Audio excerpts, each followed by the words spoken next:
I don't know. I don't believe that anybody straight out of the womb is a, you know, evil individual. Like, People I think can it's be all, evil. I think it's all, well, it's all determined on the environment you come into. But maybe your soul's like super unevolved if You you're think maybe, evil. yeah, maybe. You know, like, well, think about all the fuckery that was going on like thousands of years ago, hundreds of years ago, how just crazy things were. Maybe it was because everyone's souls were really unevolved.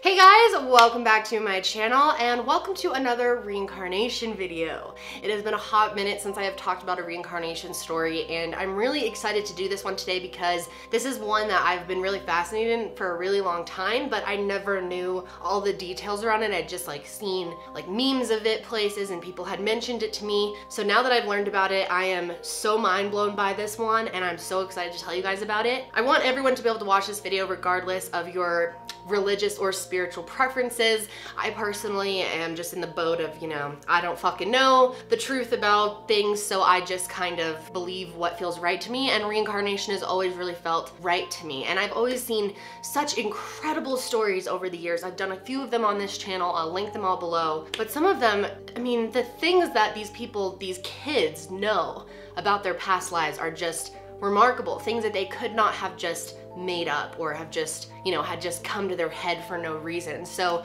I think reincarnation is one of those things that should be taken more seriously. I wish there was more scientific research on it, and I think we could be missing out on something really, really important as far as listening to kids talk, you know, hearing what they have to say. I think we discredit them as being young and silly a lot when they might actually be experiencing a past life memory. I just find that so fascinating. I talked more about my opinions when it comes to spirituality in a recent podcast. I will link that below if you want to check it out. But yes, let's go ahead and get into this story. Today we are going to be talking about a girl named Barbro Karlen and how she believes that she may have been the reincarnated version of Anne Frank. I know, that's a pretty big claim, and in fact there's been quite a few people over the years that have claimed to be Anne Frank or have claimed to be some other famous person that has been reincarnated. I don't think I've talked about many cases of people claiming to be famous.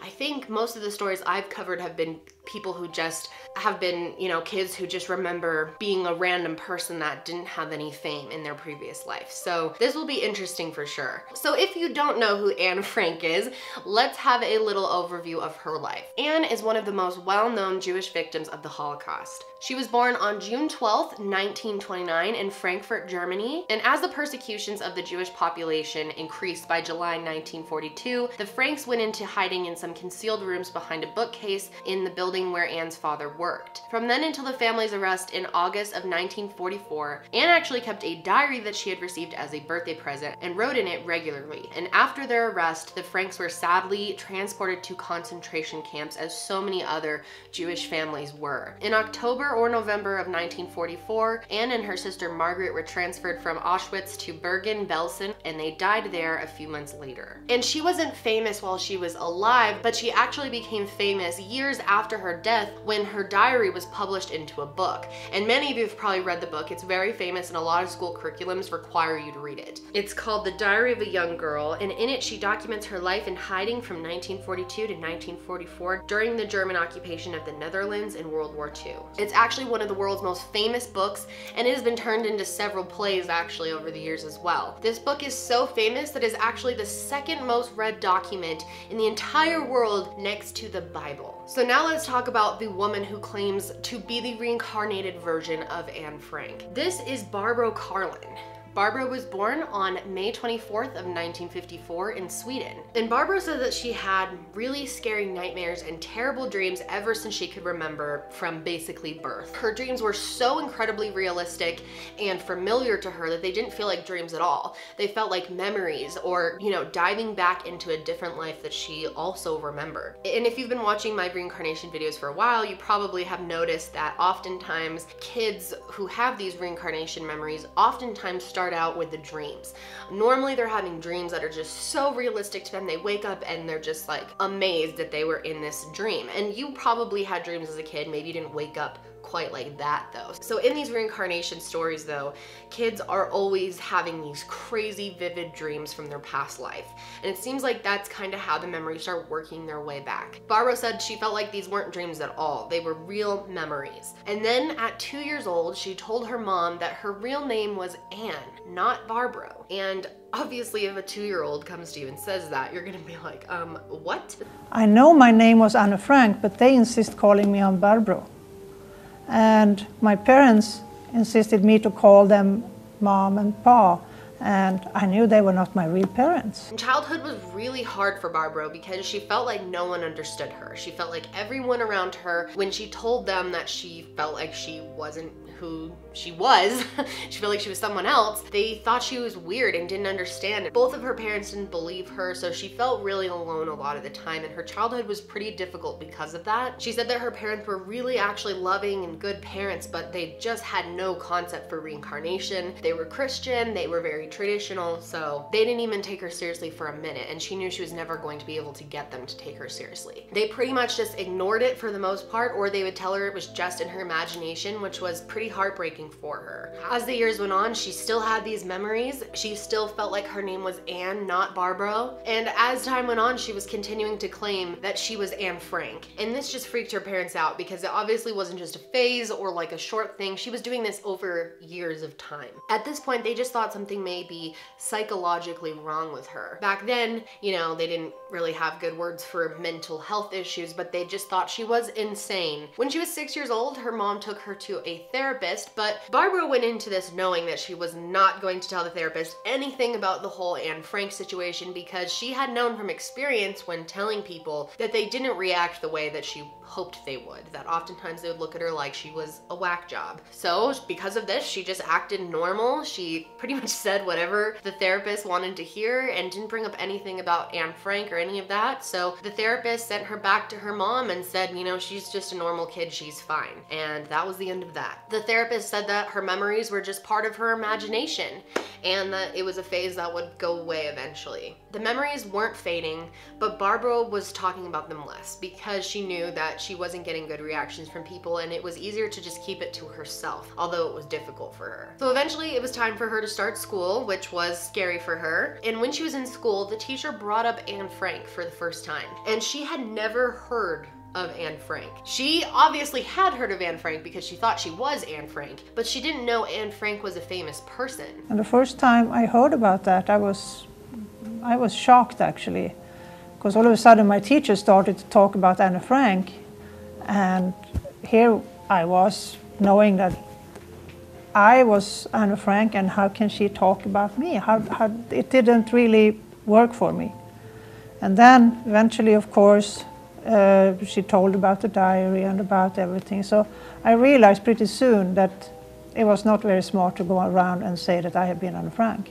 The books were not even popular yet in Sweden, so no one really, you know, the name Anne Frank wasn't nearly as popular as it is now. So her mom didn't even know the name and didn't register when she told her, hey, I'm Anne Frank. Her mom didn't even know who that was, but when she heard in school that this is a famous person and she knew all of the stuff about them already, obviously she was tripping out. And Barbro was incredibly smart. She did really well in school. She was a great writer and a great reader, very good with that type of stuff, but especially writing. She really, really liked writing and literature. Now, what's really interesting is Anne Frank also was incredibly smart and really good at writing, so much so that her book is the second most famous in the whole world. And once she learned how to write, writing became like a therapy to her, and it makes sense because she had no one to talk to. So getting those words out and at least putting them on paper was better than not saying them to anybody. And she said she would just normally throw them all out. But when she was about 10 years old, her family decided to take a trip to Europe. And one of the places that they visited while they were in Europe was Amsterdam. And one of the main things that they wanted to see while they were there was Anne Frank's house. On the day that they were going to visit the house, Barbro's father asked her to call a taxi cab for them to take them to the house, but Barbro looked around and noticed that she knew exactly where she was, and she knew exactly where the Anne Frank house was already from that location. So she told her family, like, hey, no need to get a cab, I know where we are and I'll take you guys where we need to go. Imagine that if your 10-year-old was like, no worries, we're in Amsterdam, like, let me just take you where you want to go. I found myself saying to them, we don't need a cab, we're not far away. And I knew exactly where we were. And he said, how can you say that? You've never been here before. I said, well, I don't know, but let me show you the way. I know it's not far. So they said, okay. So they walked with me, and I took them there, and we walked for maybe 10 minutes, and it was a little bit crisscrossing the streets. And when we came, I said, it's around the next corner, and we will be there.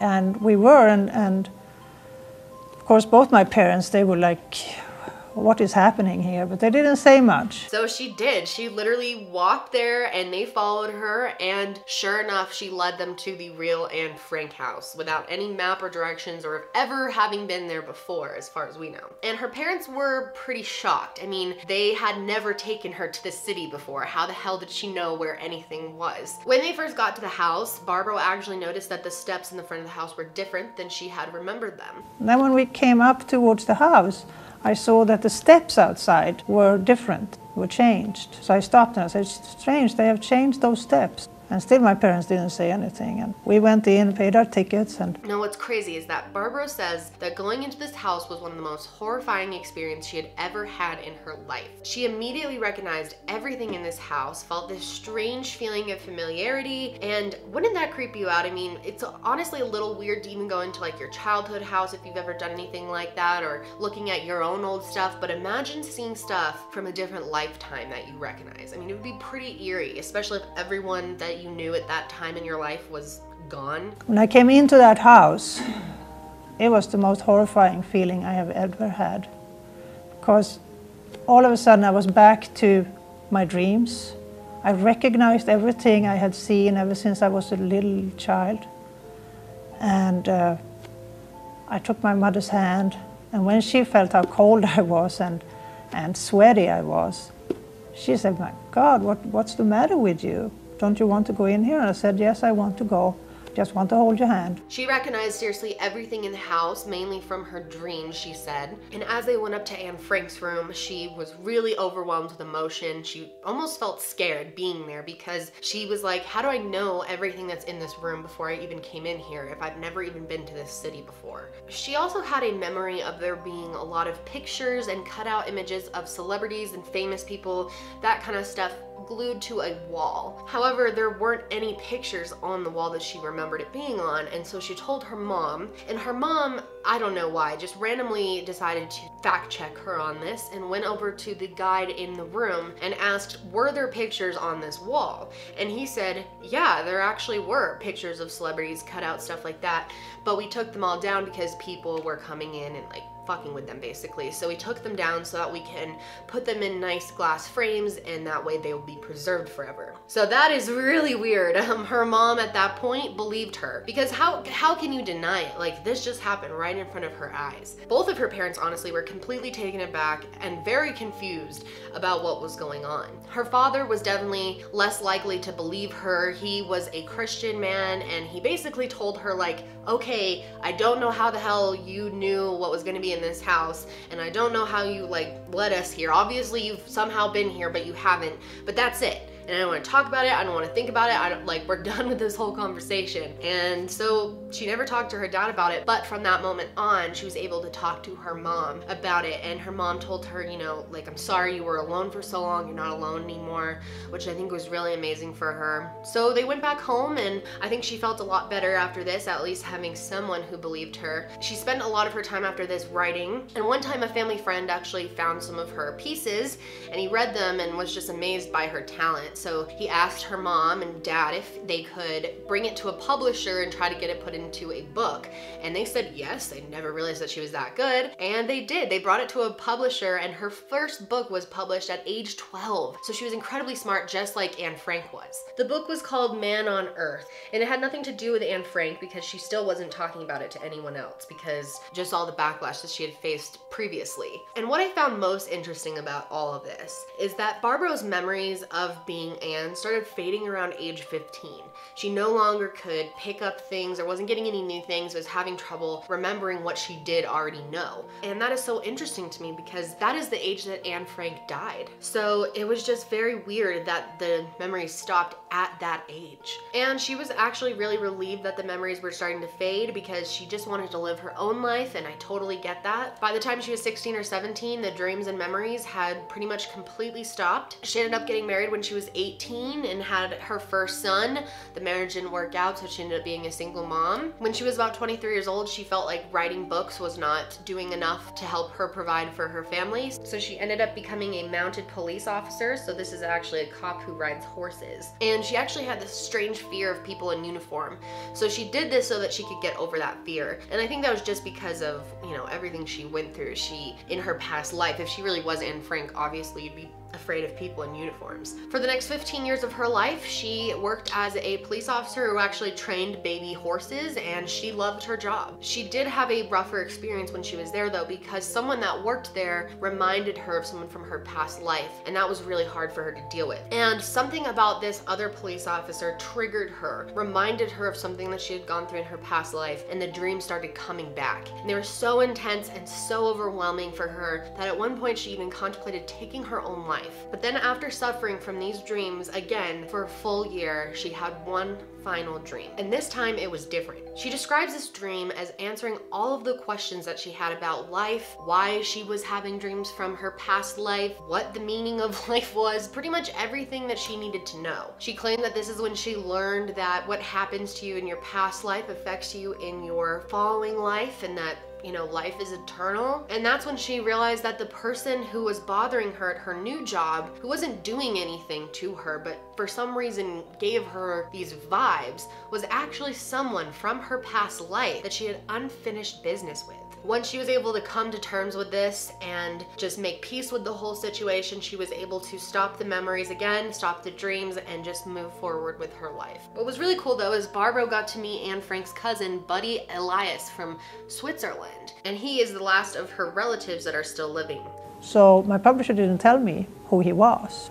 So we were invited there for dinner, and we went there, and I knocked the door and Buddy opened, and at the same moment we just fell in each other's arms. He was crying and I was crying, and we just sat alone for 2 hours, and we just talked and talked and talked. And she knew he was her family before anyone even told her. Here's a clip of Buddy talking about the last time that he saw Anne. I never experienced her in a bad mood, or where you can say, oh, come on now, stop it. It never happened. She was always positive in everything she did. I'm sure in the hideout there were many moments, many days where she was subdued or sad or angry, of course. That's a natural way of living. But with me, I only have positive memories of her. So Barbro worked as a mounted policewoman till 1993, and then she ended up moving to California in 1999. In 2000, she wrote an autobiography called And the Wolves Howled, where she talks about her experience as a young child and how she came to find out that she was Anne Frank. Her cousin Buddy was really supportive of the book and helped promote it when it came out. She now lives in North Carolina and works as an education manager. So it's a pretty wild story. I mean, I want to know your guys' thoughts on this. Do you believe her? Do you think she's making the whole thing up? What do you think about reincarnation and the idea of reincarnation? Do you think that you could have been reincarnated? I would love to hear all your thoughts on this. I thought this story was so incredible. But that's it for me today, guys. I hope you're having a great day, and I will see you next time.